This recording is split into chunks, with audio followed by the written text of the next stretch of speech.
Angel ministries അവതരിപ്പിക്കുന്നു ജീവമാർഗം. സർവലോകവും നേടിയാലും സമ്പത്ത് കുന്നുപോൽ കൂട്ടിയാലും ജുർമിക്കും ലോകത്തിൽ വാഴും. ജീവമാർഗം പ്രോഗ്രാമിലേക്ക് ഏവർക്കും സ്വാഗതം. ഇന്ന് നമ്മോട് ദൈവവചനത്തിൽ നിന്ന് സംസാരിക്കുന്നത് ബ്രദർ ഐപ്പ് ചെറിയാൻ, ബാംഗ്ലൂർ. പ്രാർത്ഥനയോടെ ഈ സന്ദേശം ശ്രവിച്ചാലും. സംഖ്യാപുസ്തകം 35 അധ്യായമാണ് ഇന്ന് നമ്മൾ പഠിക്കാൻ പോകുന്നത്. ഈ അധ്യായം എഴുതിയിരിക്കുന്നത് ഇസ്രായേൽ മക്കൾ യെരിഹോ പട്ടണത്തിന് എതിരെ യോർദാന് അപ്പുറത്തെ കരയിൽ മോവാബ് സമഭൂമിയിൽ ആയിരുന്നപ്പോഴാണ്. ഈ അധ്യായത്തിൽ പട്ടണങ്ങളെക്കുറിച്ചാണ് പറഞ്ഞിരിക്കുന്നത്. ഇസ്രായേൽ മക്കൾ കനാൻ ദേശം കൈവശമാക്കിയതിന് ശേഷം അവർക്ക് കിട്ടാൻ പോകുന്ന പട്ടണങ്ങളെക്കുറിച്ചുള്ള നിർദ്ദേശങ്ങൾ ദൈവം മോശയിലൂടെ നൽകുന്നു. ഇസ്രായേൽ ഗോത്രങ്ങൾക്കെല്ലാം ദേശം വിഭാഗിച്ച് നൽകുമ്പോൾ അവർക്ക് പട്ടണങ്ങൾ ലഭിക്കുമല്ലോ. ഓരോ ഗോത്രത്തിനും ലഭിക്കുന്ന വിവിധ പട്ടണങ്ങളിൽ ഒന്നുപോലും ഇസ്രായേൽ മക്കൾ പണിതതല്ല. കനാൻ നാട്ടിലുണ്ടായിരുന്ന ആളുകൾ പണിത പട്ടണങ്ങളെ ദൈവം ഇസ്രായേൽ മക്കൾക്ക് കൊടുക്കുവാൻ പോവുകയാണ്. അതവർക്ക് കിട്ടുന്നതിന് മുമ്പ് തന്നെ ഈ പട്ടണങ്ങളിൽ ചിലത് ലേവ്യർക്ക് കൊടുക്കണമെന്ന് ദൈവം അവരോട് പറയുന്നു. ലേവ്യർക്ക് കൃഷിസ്ഥലമില്ല എന്ന കാര്യം നമുക്കറിയാമല്ലോ. കാരണം അവരുടെ ജോലി കൃഷിയല്ല. ദേവാലയത്തിലെ ശുശ്രൂഷയും ജനത്തിൻ്റെ ഇടയിൽ ന്യായബദ്ധ ശുശ്രൂഷയും പിന്നെ യുദ്ധത്തിന് പോവുകയും ഒക്കെയാണ് അവരുടെ ജോലി. അവർ ആ ജോലി ചെയ്യുമ്പോൾ അതിന് കൂലിയായി മറ്റ് ഗോത്രങ്ങളിലുള്ളവർ അവരുടെ ദശാംശം ലേവിയ ഗോത്രക്കാർക്ക് നൽകുന്നു. ആ ദശാംശം കൊണ്ട് വേണം അവർ ജീവിക്കാൻ. ദശാംശമായി കൊടുക്കുന്നത് ധാന്യങ്ങൾ മാത്രമല്ല, ആടുമാടുകളെയും അവർ കൊടുക്കും. അങ്ങനെ ലഭിക്കുന്ന ആടുമാടുകൾക്ക് പുൽപ്പുറങ്ങൾ ആവശ്യമാണ്. അതുകൊണ്ട് ലേവർക്ക് ലഭിക്കുന്ന പട്ടണത്തോട് ചേർന്ന് ഏതാണ്ട് 1000 മുഴം ദൂരം ചുറ്റളവിൽ അവർക്ക് പുൽപ്പുറങ്ങളായി കൊടുത്തിരിക്കണം എന്നാണ് ദൈവം പറഞ്ഞത്. ലേവ്യർക്ക് ആകെ ഇസ്രായേൽ മക്കൾ കൊടുക്കേണ്ടത് 48 പട്ടണങ്ങളാണ്.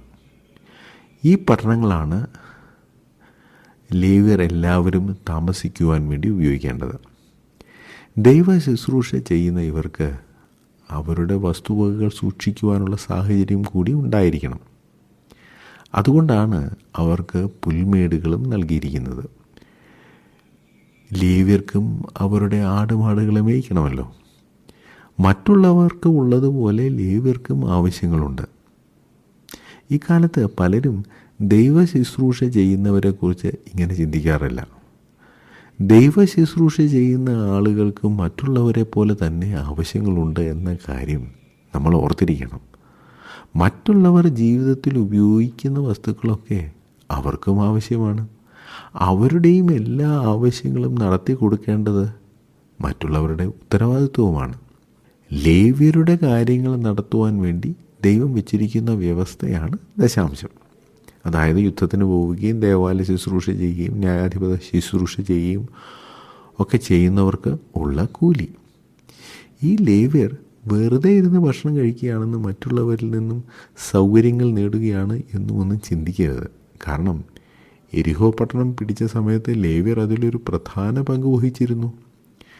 ദൈവ ശുശ്രൂഷ ചെയ്യുക എന്ന് വെച്ചാൽ ഒരു ജോലിയും ഇല്ലാതിരിക്കുക എന്നല്ല, അവർക്കും ഉത്തരവാദിത്തങ്ങളുണ്ട്. പിന്നെ ഇസ്രായേൽ മക്കൾ ലേവ്യർക്ക് 48 പട്ടണങ്ങൾ കൊടുക്കുവാൻ ബുദ്ധിമുട്ടേണ്ട ആവശ്യമില്ല. കാരണം അവർക്കും ഈ പട്ടണങ്ങൾ ദൈവം ദാനമായി നൽകിയതല്ലേ. ലേവിക്ക് കൊടുക്കുന്ന ഈ പട്ടണങ്ങളിൽ 6 ഇസ്രായേലിലുള്ള എല്ലാവർക്കും ഒരു അനുഗ്രഹമായി മാറുകയുമാണ്. ലേവിക്ക് ലഭിച്ച 6 പട്ടണങ്ങളാണ് സങ്കേത നഗരങ്ങളായി മാറുന്നത്. അതിനെക്കുറിച്ച് ചിന്തിക്കുന്നതിന് മുമ്പ് നമ്മൾ ശ്രദ്ധിക്കേണ്ട മറ്റൊരു കാര്യം, കൂടുതൽ പട്ടണങ്ങൾ ലഭിച്ച ഗോത്രങ്ങളാണ് കൂടുതൽ പട്ടണങ്ങൾ ലേവ്യർക്ക് കൊടുക്കേണ്ടിയിരുന്നത്. അതിൻ്റെ അർത്ഥം കൊടുക്കുന്നത് നമുക്കുള്ളതിൻ്റെ ആനുപാതികമായിരിക്കണം എന്ന് ദൈവം പറയുന്നു. നമുക്കില്ലാത്തത് കൊടുക്കാനല്ല ദൈവം പറയുന്നത്, നമുക്കുള്ളത് കൊടുക്കാനാണ് ദൈവം പറയുന്നത്. ഇങ്ങനെ ലേവ്യർക്ക് കൊടുക്കുന്ന 6 പട്ടണങ്ങൾ സങ്കേത നഗരങ്ങളായി കരുതണം. സങ്കേത നഗരങ്ങളുടെ ഉദ്ദേശവും അവിടെ പറഞ്ഞിട്ടുണ്ട്. ഒരാളെ അബദ്ധവശാൽ വേറൊരാൾ കൊന്നാൽ കൊല്ലപ്പെട്ട ആളുകളുടെ ബന്ധുക്കൾ കൊന്നയാളോട് പകരം വീട്ടാനുള്ള സാധ്യതയുണ്ട്.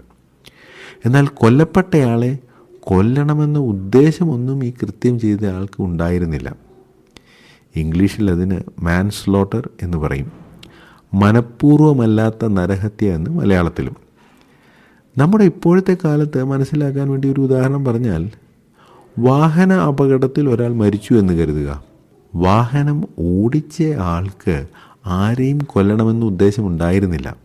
വാഹനം ഓടിച്ചപ്പോൾ സംഭവിച്ച ഏതെങ്കിലും ഒരു പിഴവ് കൊണ്ട് അപകടമുണ്ടായി ഒരാൾ മരിച്ചു എന്നിരിക്കട്ടെ. ഒരാൾ മരിച്ചതിൻ്റെ പേരിൽ വണ്ടി ഓടിച്ചയാളെ കൊന്നാൽ എങ്ങനെയിരിക്കും? ഞാൻ പഠിച്ചുകൊണ്ടിരുന്ന കോളേജിൻ്റെ വാതിൽക്കൽ ഒരു ചായക്കട ഉണ്ടായിരുന്നു.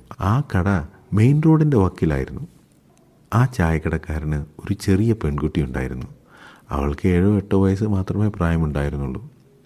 ഒരു ദിവസം ഈ പെൺകുട്ടിയുടെ അമ്മ റോഡിൻ്റെ മറുവശത്ത് നിന്ന് ആ കുട്ടിയെ വിളിച്ചു. അമ്മയുടെ വിളി കേട്ടതും ആ കുട്ടി ഇടം വലം നോക്കാതെ റോഡിന് കുറുകെ ഓടി. ആ സമയത്ത് ആ വഴിയെ ഒരു ട്രാൻസ്പോർട്ട് ബസ് വേഗത്തിൽ വരുന്നുണ്ടായിരുന്നു. ആ ബസ് തട്ടി ആ കുട്ടി അവിടെ വെച്ച് തന്നെ മരിച്ചു. അപകടം കണ്ട ആളുകൾക്ക് ഓടിക്കൂടി. കോളേജിലുണ്ടായിരുന്ന വിദ്യാർത്ഥികളും ഓടി വന്നു. ബസ് ഓടിച്ച ഡ്രൈവറെ അടിക്കണം എന്നൊക്കെ ആളുകൾ പറഞ്ഞു.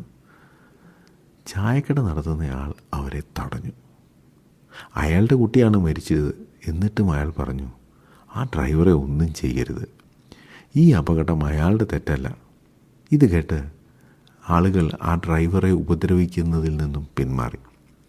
ഞാൻ ഈ സംഭവം പറഞ്ഞതിൻ്റെ ഉദ്ദേശം എന്താണെന്നോ, ഇത്തരം അപകടങ്ങൾ നടക്കുമ്പോൾ, പ്രത്യേകിച്ച് അതിൽ ഒരാൾ മരിച്ചു കഴിയുമ്പോൾ കണ്ടു നിൽക്കുന്നവർക്കും ബന്ധുക്കൾക്കും പെട്ടെന്ന് ചോരത്തിളപ്പുണ്ടാകും. ഈ അപകടത്തിന് കാരണമായ ആളെ കൊല്ലണമെന്ന് തോന്നും, പ്രത്യേകിച്ച് മരിച്ചയാളുടെ ബന്ധുക്കൾക്ക്. പക്ഷേ അത് ന്യായമല്ല. കാരണം അയാൾ മനഃപൂർവ്വം ഒരാളെ കൊല്ലാൻ ശ്രമിച്ചതല്ല. ഇത്തരം അവസരങ്ങളിൽ ഈ മരണത്തിന് ഉത്തരവാദിയായ ആൾക്ക് ഓടി രക്ഷപ്പെടാൻ വേണ്ടി ദൈവം വെച്ചിരിക്കുന്ന ഒരു വ്യവസ്ഥയാണ് സങ്കേത നഗരം. എങ്ങനെയാണ് മനഃപൂർവ്വമല്ലാത്ത നരഹത്യയിൽ ആളുകൾ കൊല്ലപ്പെടുന്നത് എന്ന് ഈ അധ്യായത്തിൽ പറഞ്ഞിട്ടുണ്ട്.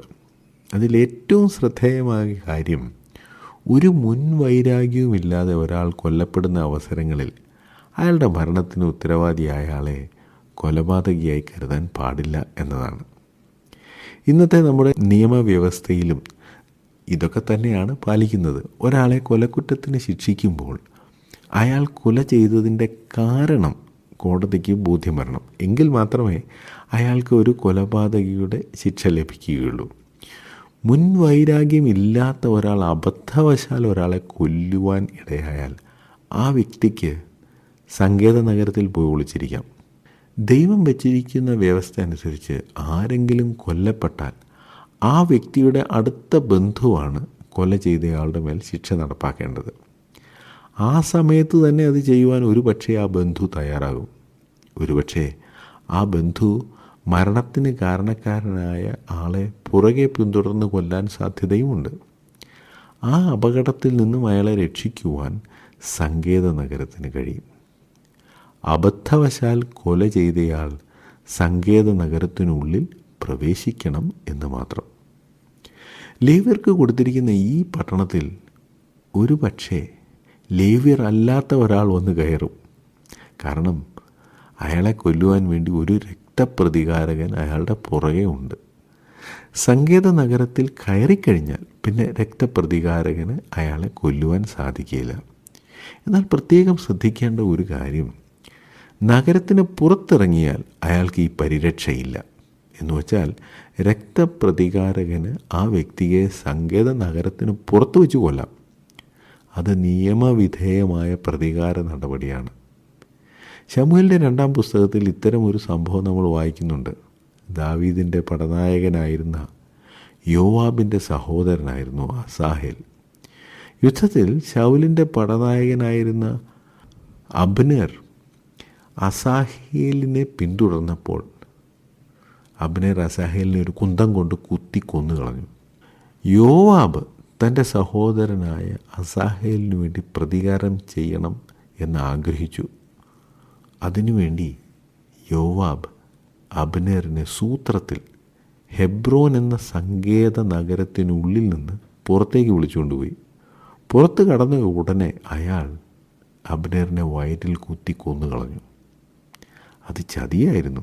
എങ്കിലും ദാവീദ് രാജാവിന് യോവാബിന് ഒന്നും ചെയ്യാൻ സാധിച്ചില്ല. കാരണം അയാൾ നിയമം പാലിച്ചാണ് അത് ചെയ്തത്.